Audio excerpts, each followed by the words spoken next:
ഞങ്ങളുടെ വായനാമുറി എന്നുള്ളത് കോലായിലെ കസേരയും അതിനു മുമ്പിലെ സങ്കടപ്പെടുന്ന മനുഷ്യരുടെ മുഖമാകുന്ന പുസ്തകവുമാണ് ഞങ്ങൾ വായിക്കാറുള്ളത്. പിന്നെ ചിലരൊക്കെ ചോദിക്കും, നിങ്ങൾക്ക് അനന്തരാവകാശം കിട്ടിയില്ലെന്ന് ചോദിക്കും ചിലർ. അത് ചോദിക്കണതാണ്. കുറച്ചൊക്കെ അവിടെ ഇവിടെയൊക്കെ ഉണ്ടാവും. പക്ഷെ ഞങ്ങൾ കിട്ടിയ ഏറ്റവും വലിയ അനന്തരാവകാശം എന്നുള്ളത് എന്താ അറിയോ?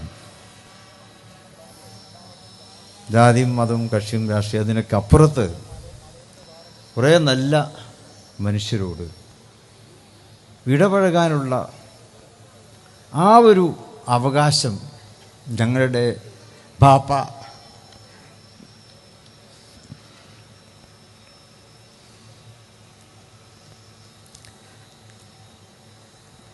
നമുക്ക് നൽകിയെന്നുള്ളതാണ് ഞങ്ങളുടെ അനന്തരാവകാശം.